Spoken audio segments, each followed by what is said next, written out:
Hello and welcome to Premier Study in Investing. It's great to have you. Thanks for stopping by. Investing. I was asked to do a Moderna update, and so here we go. That's what we're going to do. Basically, I'll give you my ending thoughts, just like we do in these stock presentations on a valuation report. You want to give people your kind of ending thoughts and then walk them through how you got there. So I think, based on essentially price to sales multiple and a few other things, that I would say the stock is worth somewhere between $26 and $30. I think under 30, it would be a buy and would be a long-term hold for people who think that Moderna and this technology, with its ability to rapidly adjust and its ability to produce in mass quantities without any incubation of eggs and some of the traditional supply constraints and such for traditional vaccines, the mRNA tech allows you to get past that and hold it and wait for the next big thing. Why I think it's so low is basically because Moderna is moving out of this kind of darling era where they're able to charge really high prices to governments in sort of an emergency situation. And now they're joining a number of well-established, larger firms into the flu space. Okay, I cannot say anything about their cancer pipeline. I'm just going to be upfront about that. So my valuation and my ideas, I'll walk you through some of the big stories. Today we're up 12%. We're up at $67. I already thought $60 was high, $59 was high, obviously, if I think the stock is worth about half that. Now we're at 67. The big story, I think, with Moderna has really been its ability, and what it's proven to me, is the power and the ability of big pharma and big corporations to do what they do. For me, I was bearish, and a lot of people are still bearish. Something like 15% of the float there's a 15% short float, 16%. And this is late June 2026. Okay. So all the Maha, Make America Healthy Again chat has basically been neutralized. I mean, I don't know how else to say it.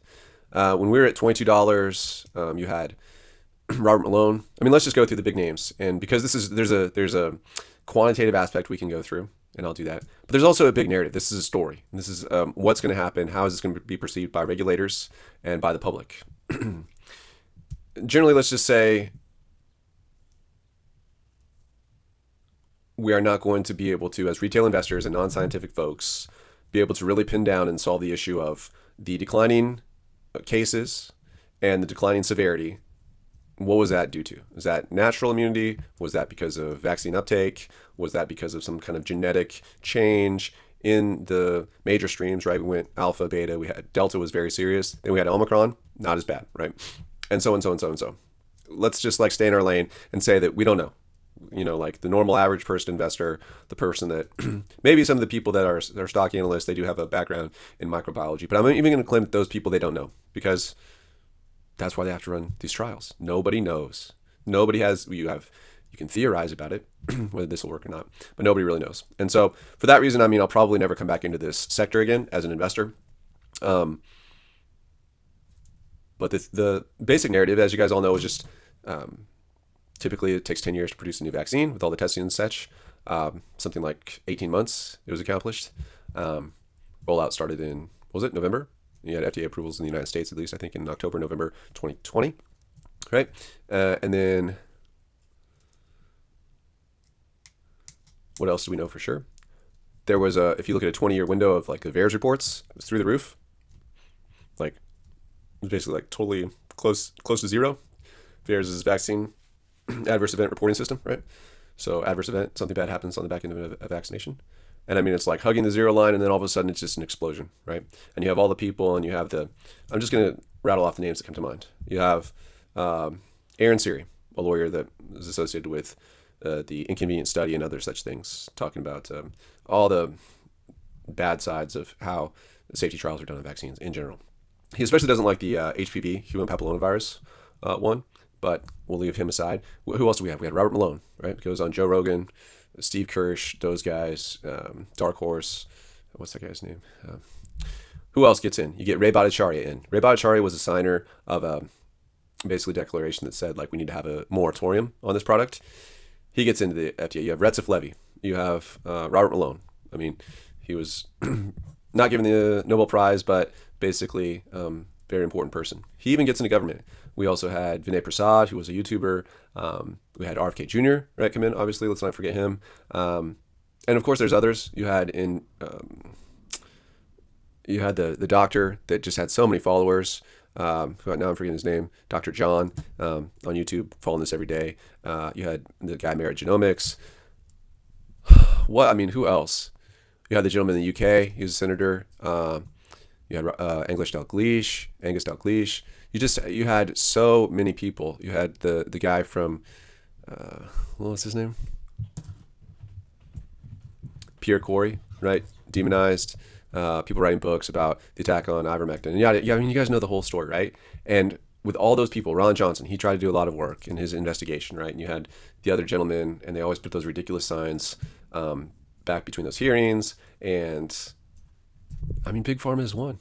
I don't know how else to say it. I lost money on I thought the deck was stacked, and I thought the regulators were going to step in, and I thought that the public outcry and all the people, especially medical people, but many people lost their jobs, and just all the small businesses that took it on the chin that they had to close down, and Costco and all the big box stores got to stay open. I just thought that there was going to be like a general outcry against informed consent, against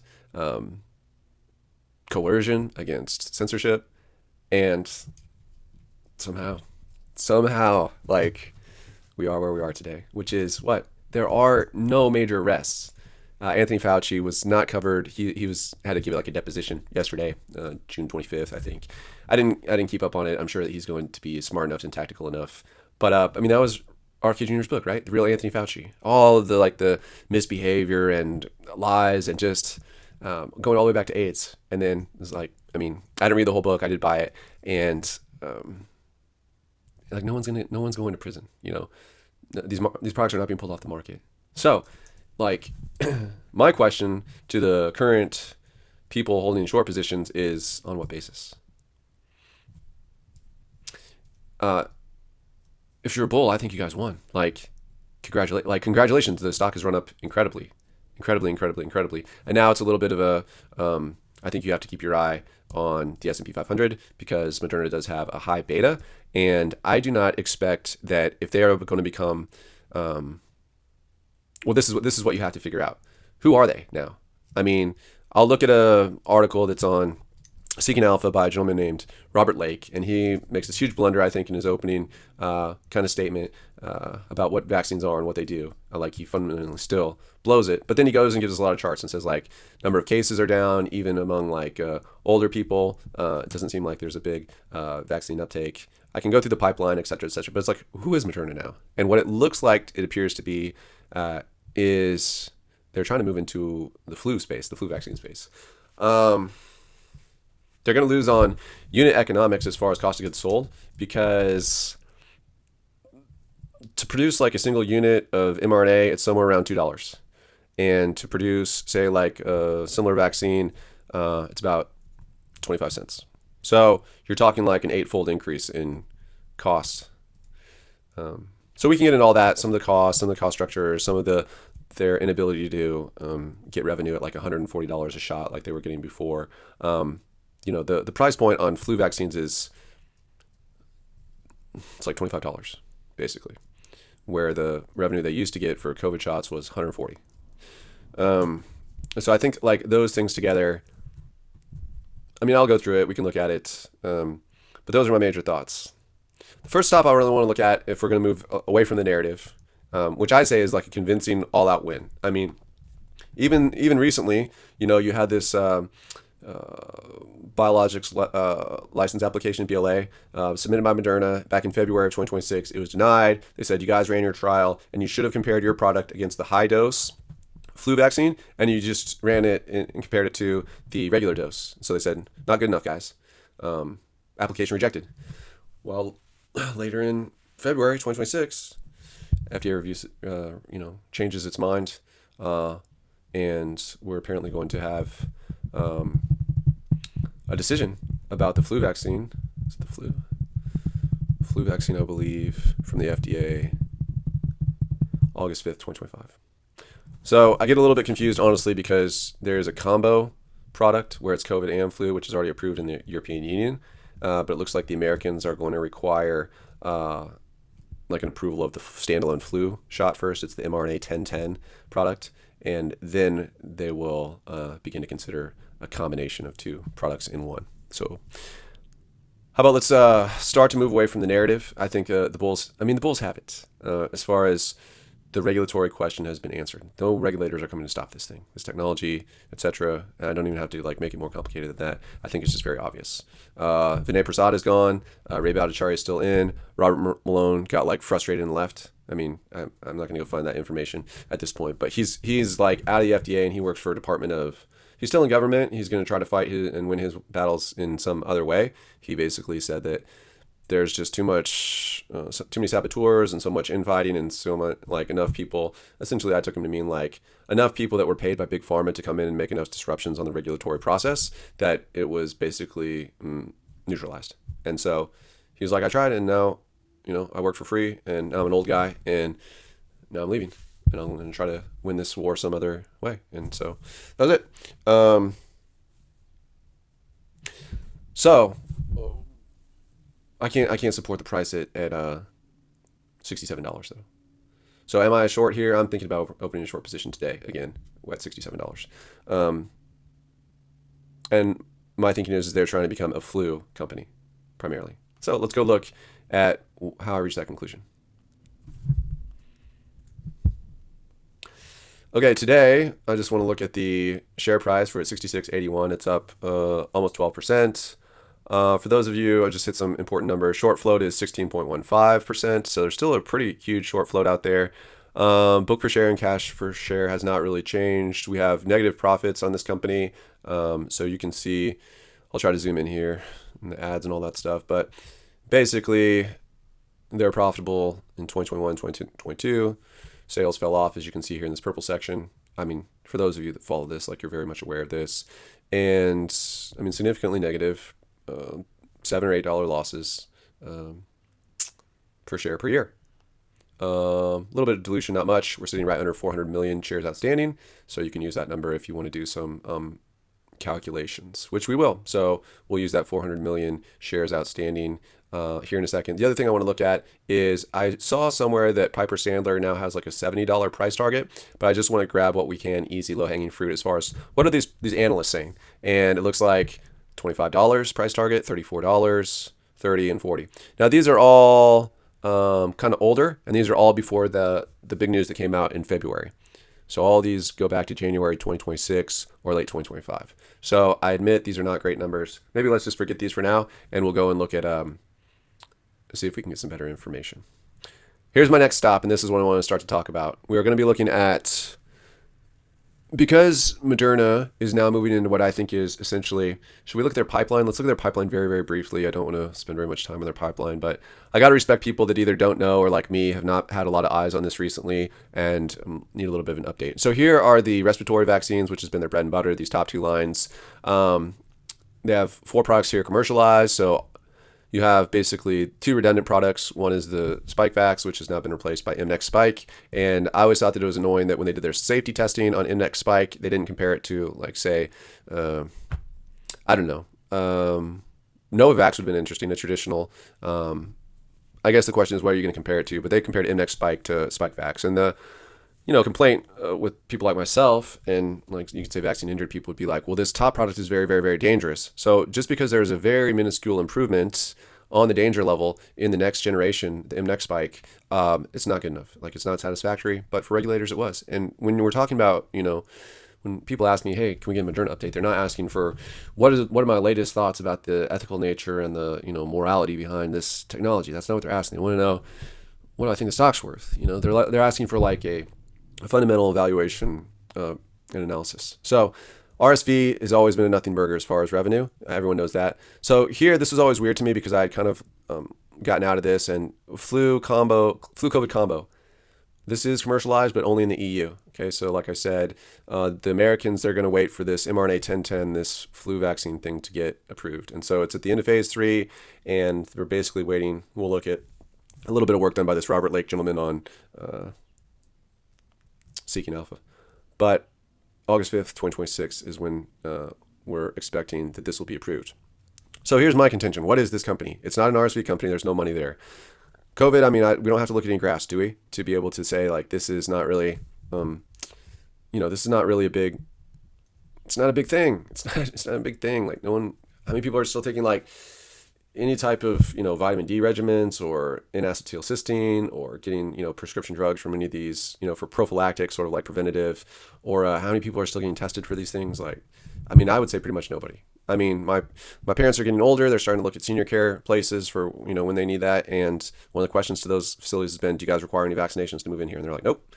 So it's like, well, that's like the most frail and the weakest and the oldest. And if those organizations are deciding, we don't want to lose any money because of any requirements for a COVID shot, like that, it's not even required anymore. So it's like, jobs and whatever. So to me, all the news is about this flu move. And so I'm going to look at the flu. Other things we have, they're in a phase 3 on neurovirus. I lived in Japan. I had this thing. Me and my friends all got it while we were working there. It's common. It's super nasty. I don't know if we got a bad case, but it was awful. And, but I never hear about it in the United States. I never heard about it in the Middle East. I just never ever heard about it except for maybe it's an Asian locale thing. Okay, latent viruses, cytomegalovirus. They already had this fail on a previous trial, and now they're like reworking it for transplant recipients. I mean, okay, I'm going to say no. There's nothing there. Epstein-Barr virus, sort of interesting that they know that one of the side effects from their original big bread and butter COVID product causes Epstein-Barr. So now they're, creating vaccines to fix their vaccines. HIV, look, I don't think they're going to solve HIV. That's just me. Now, this is interesting to me, but they're only in phase 2, these 2 Lyme disease things. So they have 2 different products, 1975 and 1982. I don't know the difference.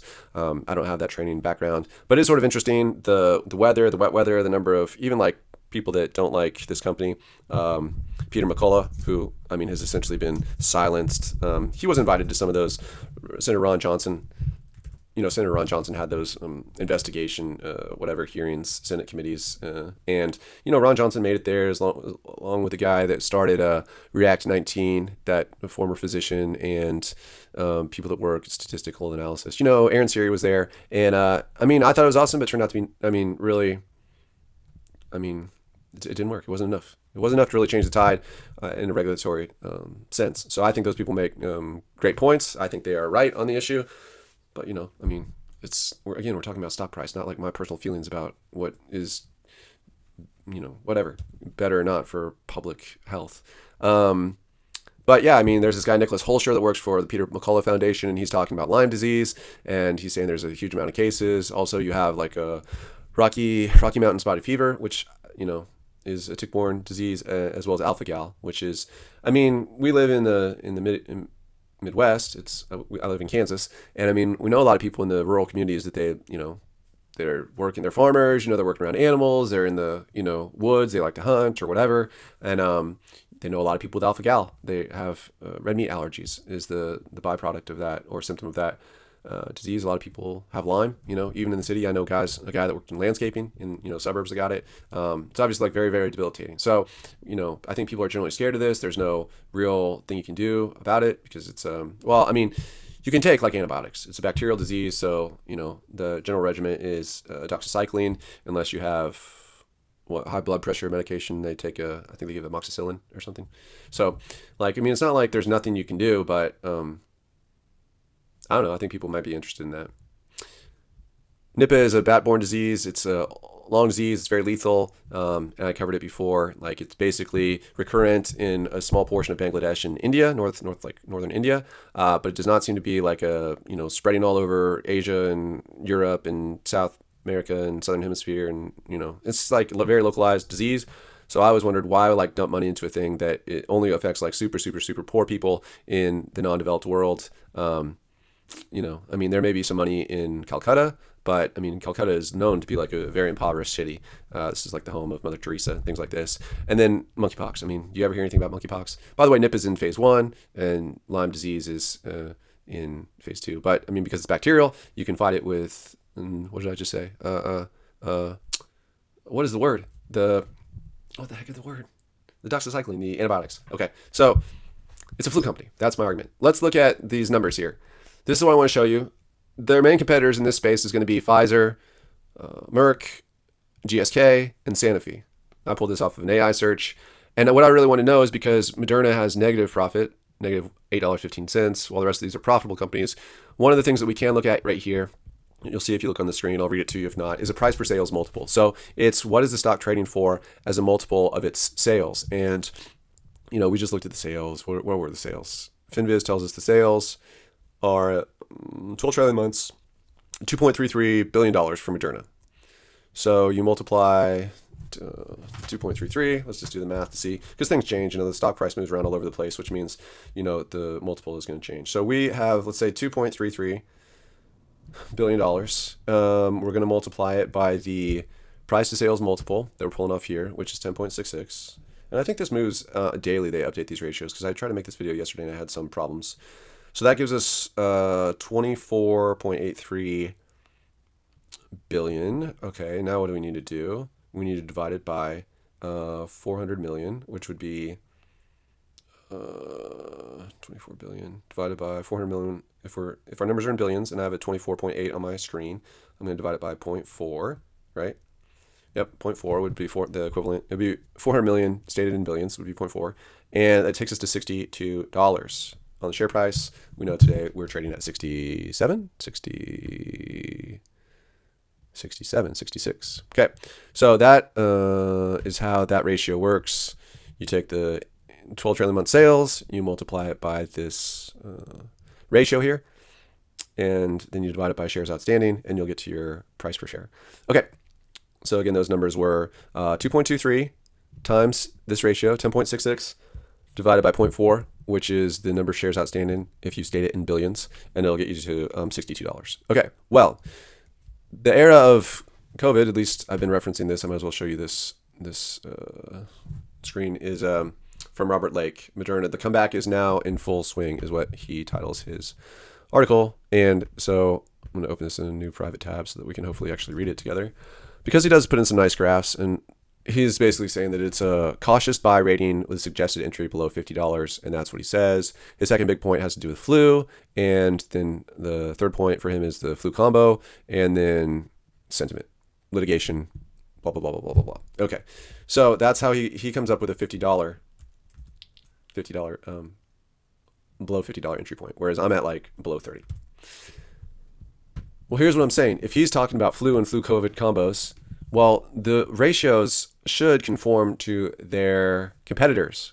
So what is the price per sales ratio of Moderna? It's 10.66. So I'm just going to round to the nearest whole number. For Moderna, the ratio is 11. For Pfizer, it's 2. For Merck, it's 5. GSK, 2, and Sanofi, 2. So you have a 2, a 2, a 5, a 2. Those are the price to sales ratios for the competitors. If you average those out, it's about a 2.5, meaning the stock sells for 2.5 times sales. Moderna is at 11. That's too high. It's too high. They're going to not be able to, in my mind, justify that type of premium. Well, how could I say that? Well, let's go look. What we're basically talking about is we need to look at some of the unit economics. We need to look at what is their cost of goods sold on a single vaccine, right, on a single unit. And we need to look at, basically their margins. What are they able to sell this for? So let's go check that out. But what I'm saying, without going any further into this video, is that they used to be able to sell a COVID shot for $140 to governments. And the price point on flu shots is $25. Okay. So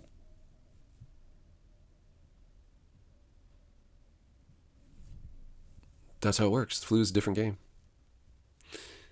COVID is over. As far as any significant revenue generation. What to say besides that? I'm not going to make this video super long. You can put it in ChatGPT. I'll show it to you after this if you want to stick around. But basically the mRNA tech is more expensive than traditional egg-based or cell-based methods. So what's the difference? It costs about $2 a shot, cost of goods sold, to make an mRNA injection. And it costs about 25 cents to make a flu shot using eggs or the other methods that they use. I don't know. I'm just telling you what I found doing some research on it. Okay, so what's the difference between 25 cents and $2? Not a lot.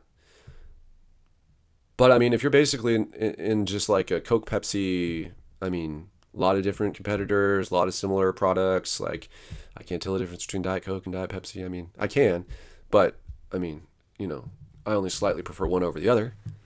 Uh, Regular Coke and regular Pepsi, I can't tell it really at all. I mean, Coke has a little bit more of that like kind of burn. I don't know what to call it. You know, it's a little bit more like acidic or something. It kind of like has a little bit more bite. Pepsi's a little sweeter, but you know, if it's like a 50 cent difference, or if it definitely is a dollar difference, like, so let's look at that. I mean, might as well. Let's go over here. I have this whole long number of questions that I was asking Gemini about this stuff. I wonder if I lost it, or if I just have slow internet, or what's going on. Okay, so basically, I'll tell you that I do still see some weird stuff on social media. But let's look at this where we were just talking vaccine cost of goods sold comparison table. So they give a range. I took $2 cost of goods sold for mRNA based. If you do traditional egg based seasonal flu vaccine, it's between 20 and 50 cents. So I'm just calling it, 25, 30 cents, whatever you want to say. If you do a high dose flu using traditional cell based, it's like $1.50. Okay, so the whole excuse me, the whole point is it's more expensive to make mRNA products, at least for COVID. We'll have to see. This is the best numbers we have. If you do like a shingles or RSV using a traditional method, it's like $1.50. Polio Hep B, it's like $1 per dose to make it. If you do measles, mumps, rubella, or varicella, it's like 60 cents. Okay, so 60 cents, $1, $1.50, $1.50, 35 cents, and then based on what we know from COVID 19, it cost them like $2 to make COVID-19. How much is the cogs on a RSV mRNA shot? Let's see if they pull up numbers on that, because we know that they've commercialized RSV, so we should be able to find numbers for that. And it looks like around $2. Okay, so I mean, it's more expensive. It's just like flat out more expensive to make. Okay, so the other thing, I mean, I could scroll up here. Sorry for all the scrolling. Blah blah blah blah blah blah. But what I basically wanted to do was look at the pricing, market price comparison. And what this was saying was basically Pfizer and Moderna got about $140 of revenue per shot for COVID shots, and the current market price is about $25 for a flu shot. It's more if you get like a high dose one, maybe like $100, but still, let's just like say most people are going to get the traditional flu, and very few people are going to get the high dose one. It's many factors less on the revenue side. So you're not going to be able to really win on cost of goods sold, on unit economics and pricing, like cost efficiencies. There's no economies of scale that is going to be able to save mRNA products. Okay, their bread and butter was they're making a just crap load of money on basically selling to governments or private insured people during an emergency, and that's over. So, I mean, this is why I'm arguing the price per sales the multiple has to come back down to 3. Okay, well, let's do the same math based on this, right? Instead of taking the 11, let's go and say that the average multiple of their competitors, price per sale multiple, is 2.3 times. So let's do the math again.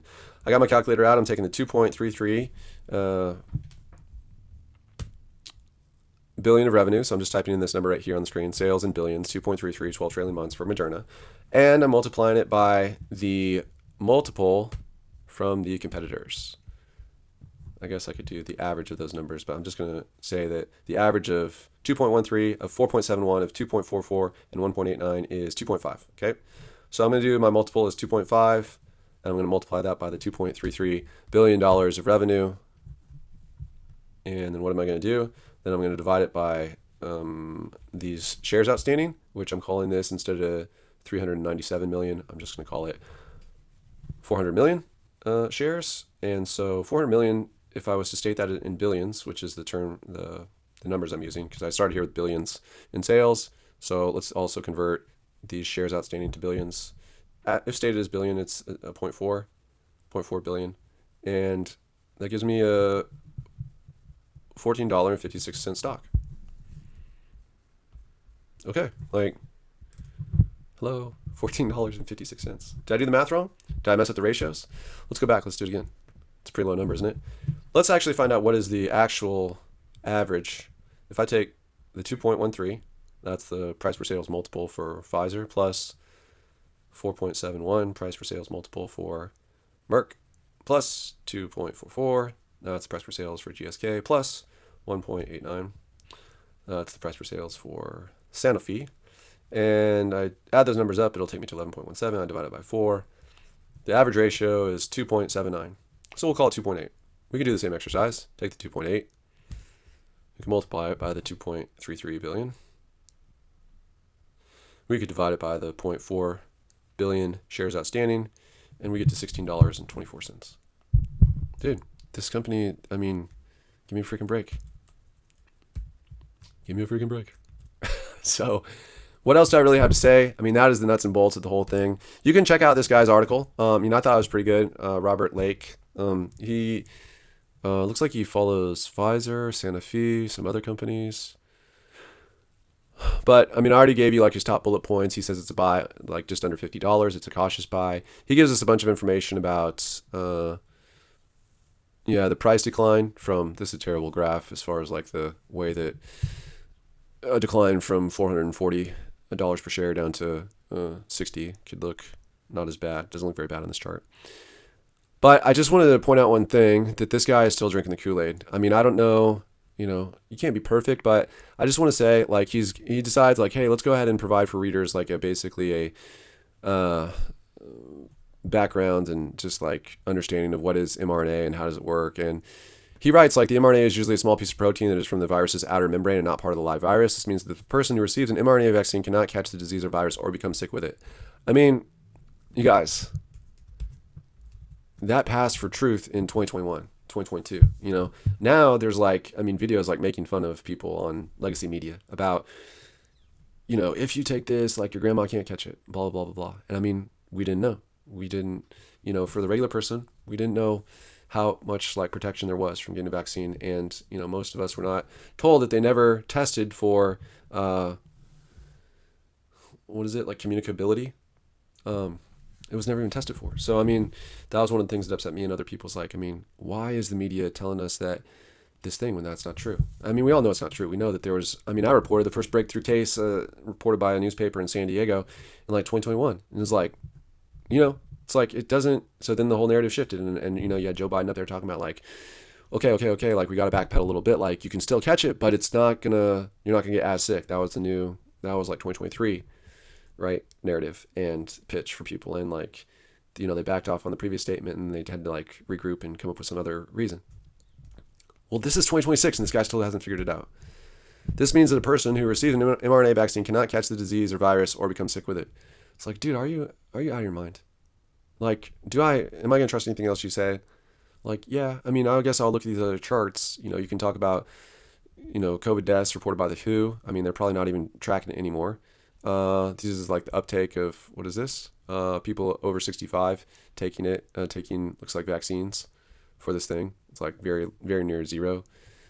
This is reported cases, very near zero. Like he's giving us this kind of historical information. This is talking about like vaccination rates for people over 65 has fallen off. It used to be 30% and now, this is a very hard chart to read, but this is supposed to be, looks like 2026. It's closer to 20% instead of 30%. So, he can give us these different graphs, talk about the different approvals and talk about some of the other, companies and some of the regulatory milestones. So this was interesting. I didn't quite catch this before, but the EU did approve the combo shot for people over age 50. They got mNext spike approved in the EU for individuals over 12. So, and then seasonal flu, they're expecting this PDUFA in the United States for seasonal flu. So that's why if it's seasonal flu, they're going to be making that $25 a shot, not like $140 a shot. So, that's why I think this price to sales multiple has to come down. If you apply that multiple, it's a $16 stock. It's trading for basically that we're back to like book value per share is 18, cash per share is something like 13. So they're talking about some of the different serious adverse events on the seasonal flu. This is the mRNA 1010. They said that they had like something positive to talk about related to efficacy, that there was a relative risk reduction of 26.6%. There was looked good as far as the efficacy side of things, but on the adverse event side, it was actually like not good news. They had 2.2% of recipients talking about an adverse event related to 1.9% of recipients it's basically the control group. So that wasn't, they try to say that's not that big a deal, but I mean, it's worse. Okay. They got some money from Blackstone, and here's the timeline you can see on the screen. If you're in your car, it's basically the seasonal flu mRNA shot kind of recent story that in February 2026, the FDA says like they're going to refuse to file this letter, this BLA application. Then later that same month, Moderna proposes this like new idea. Also in February 2026, the same month, the FDA decides, hey, you know what? That sounds good to us. We will accept your new application for review. And then the timeline is August 5th, 2026. So later this summer, they're expecting to have like a FDA decision. Well, I mean, they just got a 9-0, some kind of vote from the, it's the board, the Vaccine Advisory Committee, ACPIU or something. I mean, it's going to pass. Like, I mean, why wouldn't anybody think it's going to not pass at this point? So it'll pass. RFK Jr. has been neutralized. He doesn't like it. That's nothing new. But there's no lawsuits. Nobody's pulling this off the shelves. I mean, not a single country that I know of. Maybe some single countries have protested, kind of like you have single states, like Joseph Ladapo in Florida, who was saying, hey, I mean, this is no good for Floridians. He was always like pushing those infusions that you could get. Those were like really popular and available in Florida, but they were not favorable everywhere. Anyway, like you have these outliers. You have these guys like Joseph Ladapo in Florida. I'm sure you have some European countries that disagree with the overall EU, NIH or whatever their health regulatory body is there. I'm sorry, I can't remember it because I don't set all these things to memory. I don't talk about this every day, but that is, I mean, this story that I don't know any place that has pulled it. Australia, I mean, Israel, South Korea, South Africa, it's just moving into it's becoming a flu. It's becoming a flu company. Now, if you're betting on this and you're a bull and you think that you're buying the cancer pipeline, look, I have nothing to tell you about that. Cancer, I mean, we had family members recently where I read this book put out by the guys, Pierre Corey and that group, a book called Cancer Care. I learned that there's like two different general ideas or theories about how cancer works. One is what they call like a genetic view, which is like you have bad genes or you have malfunctioning DNA or some, misfolding of proteins or some kind of mutation in your genes. And so now you're getting malfunctioning cells and they're becoming cancerous. And then somehow that replicates and it spreads to other parts of your body and the tumors grow. And so like it's a genetic problem. The other less popular view of cancer is that it is a metabolic disease, is what these guys wrote. So again, what was the guy's name? Pierre Corey, and the other guy, his name was wow. Well, anyway, he's in with that group. He's like a very, very, very published individual. And he basically did a meta-analysis, which means he looked at like a whole bunch of different studies on cancer. And they came up with like a formulation. It does involve like mebendazole and some of the other things that you've heard about, berberine, however you say it, and things like this. And you've had all these people come on Joe Rogan and whatever, right, and talk about these other sort of generic old school drugs being effective against certain types of cancer. Well, what I found from that book is that not all cancers react to the same type of thing. So, example, like bone cancer and liver cancer versus skin cancer versus brain cancer versus prostate cancer versus say like ovarian cancer. They all don't like. They're not recommending all the same drugs for all. It's not a blanket one size fits all type of approach. These people. This Pierre Corey group, I'm sorry, I cannot remember the other guy's name, but you can go to whatever they're just, what is it called? Like I think it's called like Leading Edge or something. They have a clinic. And they have different protocols depending upon the type of cancer.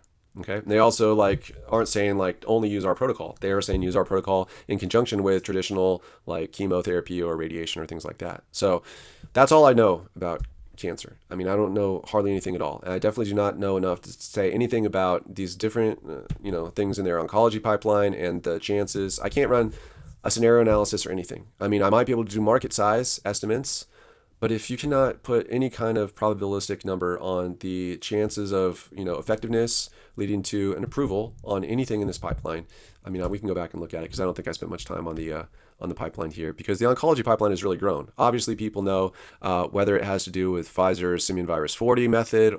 I mean, Pfizer was the most popular and most taken. They had like 60% of the market share when it came to mRNA sales. And so most people got a simian virus type of thing, which people saying whether it's through that or all these different reasons, people hypothesize. Merogenomics on YouTube is kind of the guy.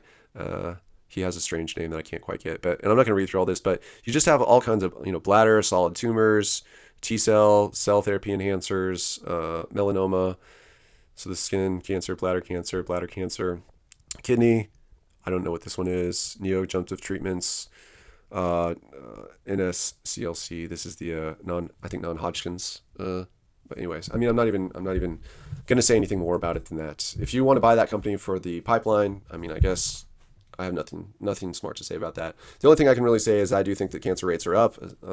And so there is this TEMA, I think, makes a cancer ETF. I bought it 6-8 months ago. It's been up 30%. Now it's up 36% or something since I bought it. I mean, that's all I really have to say. I think it's, I think I'm probably going to go short it again. Okay. So do whatever you want. It's your money. Thanks for watching. Let me know. It's much less about what do you think as far as up or down, but it's much more about either what's your narrative. I mean, I don't know I'm bearish on the stock. I think it's worth half or a quarter of what it's currently selling for. And I think that the bulls, as far as narrative, totally have it. Full control. Bull case totally has it. But I guess my question to the bulls is like, how can you guys sustain this price multiple on your sales? You're expecting that you're going to make just a ton of money on flu? I don't understand what you guys are thinking at who's buying. I mean, I understand it's like algorithmic trading and, you get these big news things and people, get all excited and, it's a momentum trade or whatever and it's on a huge run.